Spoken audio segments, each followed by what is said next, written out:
दोस्तों नमस्कार, आदाब, सत श्री अकाल। उर्मिलेश संवाद के इस कार्यक्रम में आपका बहुत बहुत स्वागत है। मैं हूं उर्मिलेश। दोस्तों ये मुल्क अजीब विरोधाभासों में जीता है। लोग कहते कुछ हैं, करते कुछ हैं। सरकार नारे कुछ लगाती है और जो जमीनी असलियत होती है उसके काम की वो अलग कुछ होती है। अब आप देखिए, डॉक्टर बी आर अम्बेडकर के नाम पर कितने सरकारी त्योहार मनाए जाते हैं, कितने उद्घाटन, कितने समारोह, कितनी सभाएं होती हैं। हर जगह माल्यार्पण होता है, न जाने क्या क्या होता है। लेकिन मध्य प्रदेश जो भारतीय जनता पार्टी शासित प्रदेश है,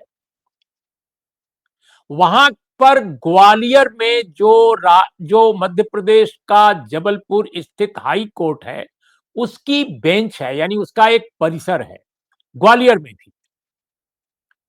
और ग्वालियर परिसर का जो सदर मुकाम है, उसका जो कार्यालय है, उसका जो कोर्ट का परिसर है, वहां doctor B R Ambedkar Bharat की संविधान सभा के न केवल सदस्य बल्कि संविधान ड्राफ्टिंग कमेटी के चेयरमैन, उनकी मूर्ति लगाने के बारे में, उनकी स्टेच्यू लगाने के बारे में एक फैसला पहले ही कर लिया गया था।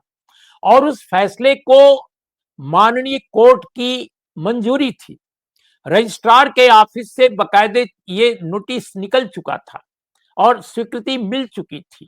जमीन के बारे में जो पीडब्ल्यूडी डिपार्टमेंट होता है उसको भी भेजा गया था डिटेल। सब कुछ होकर डेट भी तय हो गई थी। लेकिन डेट तय, स्टेच्यू लगाने के लिए, मूर्ति लगाने के लिए जो डेट तय हुई, इसके पहले ही वहां पर बावेला मचा दिया गया। कुछ खास समुदायों की पृष्ठभूमि वाले जो अधिवक्तागण हैं, हम सबका आदर करते हैं क्योंकि सबका कानून में यकीन है, ऐसा माना जाता है, सभी शपथ लेते हैं इसकी।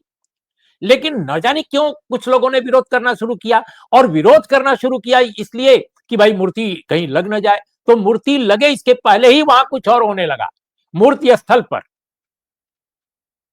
तो दोस्तों ये हाल है भारतीय जनता पार्टी शासित मध्य प्रदेश का, जहां की ग्वालियर की हाई कोर्ट, यानी हाई कोर्ट का जो परिसर है, वहां पर बाबा साहब भीमराव अंबेडकर की मूर्ति लगाने के फैसले को अमली जामा नहीं पहनाया जा रहा है, पहनाने नहीं दिया जा रहा है।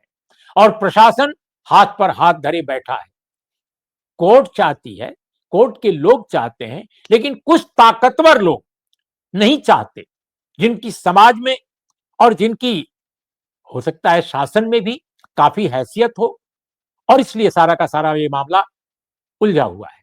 तो ये जब जब जब तक का डेवलपमेंट मैंने फॉलो किया, तब तक स्थिति ये है कि वहां के जो लोग हैं, वकील हैं, जो प्रतिबद्ध हैं कि हम फैसले को अमली जामा पहनाएंगे, यहां मूर्ति खड़ा करेंगे, मूर्ति आ चुकी है, उन्होंने कहा है कि हम हर कीमत पर यह काम करेंगे और जो भी होगा वो हमें मंजूर होगा। हम इस पर लोकतांत्रिक ढंग से, शालीन ढंग से, अहिंसक ढंग से अपना काम करेंगे।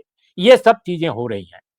दोस्तों विपक्ष के जो बड़े नेता हैं, यहां तक कि पूर्व मुख्यमंत्री रह चुके हैं दिग्विजय सिंह, वह भी लगातार इस बात की एक तरह से पेशकश कर रहे हैं, पैरवी कर रहे हैं, और कह रहे हैं कि हर कीमत पर बाबा साहब भीमराव अंबेडकर की मूर्ति वहां लगनी चाहिए। उन्होंने तो अचरज जाहिर किया है और इसकी निंदा की है, जिस तरह से हिंड्रेंस पैदा करने की कोशिश ग्वालियर में की जा रही है। मैंने स्वयं उनका एक फेसबुक पोस्ट देखा जिस पर उन्होंने इस बात को बहुत स्ट्रांगली लिखा है कि किसी भी कीमत पर जो बाधा डालने वाले लोग हैं उनको रोका जाना चाहिए, और वहां पर मूर्ति लगाने का जो फैसला है उसको अमली जामा पहनाया जाना चाहिए। अब विपक्ष चाहता है कि हो, अन्य दल चाहते हैं कि हो, भीम भीम आर्मी या दूसरे और संगठन, इस तरह के दलित, आदिवासी और बहुजन समाज के जो संगठन है, बहुजन समाज पार्टी भी चाहती है कि लगे, वकील भी चाहते हैं लगे। तो फिर आगे कौन है जो नहीं चाहता है कि न लगे? ये समझ में नहीं आता। कौन मूर्ति के खिलाफ है? अब आप सोचिए इस देश में क्या हालात हैं। राजस्थान भी भारतीय जनता पार्टी शासित प्रदेश है, और राजस्थान में जो जयपुर का, जो परिसर है हाई कोर्ट का, जयपुर में भी एक परिसर है हाई कोर्ट का, और जयपुर का हाई कोर्ट परिसर में मनु महाराज की मूर्ति लगी हुई है। मनु महाराज कैसे थे किसी ने देखा नहीं, लेकिन एक काल्पनिक मूर्ति उनकी लगा दी गई है। लेकिन बाबा साहब को हम सब ने देखा, हमारी जनरेशन्स ने देखा, हमारे पूर्वजों ने देखा। बाबा साहब को इस संविधान सभा में महत्वपूर्ण किरदार निभाते हुए इस देश की जनता ने देखा। उनकी सारी किताबें हमारे पास हैं, जो इस देश के पहले कानून मंत्री रहे हैं। उनकी मूर्ति लगाने पर इतना ऐतराज, लेकिन जिस मनु को किसी ने देखा नहीं, केवल उनकी मनु संहिता लोगों ने देखी है, जो मनुस्मृति कहलाती है।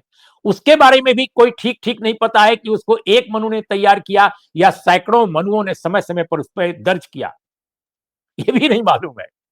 लेकिन उस काल्पनिक मनु की जो मूर्ति है, एक प्रतीक के तौर पे, जो मनुस्मृति का मनु, उसकी मूर्ति लगाकर आप परमिशन पा जाते हैं, आपको कोई हिंड्रेंस नहीं होती है। इसके बावजूद कि एससी, एसटी, ओबीसी कम्युनिटी के असंख्य लोगों ने दरखास्त दी, लोगों ने ज्ञापन दिए, प्रोटेस्ट मार्च हुए, धरना प्रदर्शन हुआ, लेकिन मनु महाराज की मूर्ति को जयपुर के परिसर से कोई हटा नहीं सका, कोई हिला नहीं सका। भारतीय जनता पार्टी का शासन वहां भी है, और भारतीय जनता पार्टी का शासन ग्वालियर में भी है, मध्य प्रदेश में भी है। लेकिन वहां पर डॉक्टर बी आर अंबेडकर की मूर्ति लगाने पर इतनी नाराजगी। दोस्तों, ये जो वहां के जो वकील लोग हैं, वहां के जो कार्यकर्ता हैं, वो लगातार इस बारे में उन्होंने कहा है कि एक वहां पर जो कार्यकर्ता है, इस जो कमेटी बनी है, उस कमेटी के भी लोग हैं, भीम आर्मी के भी लोग हैं, और बहुजन मोर्चा है कोई। अभी हमने देखा कि इसमें जो प्रवक्ता इसके हैं, वो कह रहे हैं कि chief justice of India, chief minister, governor, सबको हम लोगों ने लिखा है। अब देखना यह है कि ये जो इतने माननीय लोगों को लेटर लिखा गया है, ज्ञापन दिया गया है, वो क्या इंटरवीन करते हैं। अपोजिशन पूरी तरह सपोर्ट कर रहा है, मूर्ति बनाने के जो पक्षधर हैं, मूर्ति लगाने के जो पक्षधर हैं उनको, लेकिन जो रोकने वाले लोग हैं वो बहुत कम है, बहुत सीमित है। लेकिन उनकी ताकत देखिए। तो पर्दे के पीछे तो जरूर कोई खेल कर रहा है। वो पर्दे के पीछे खेल किसका है, असल सवाल यही है। और दोस्तों, आप समझ रहे हैं किसका है। तो आज इतना ही। नमस्कार, आदाब, सत श्री अकाल।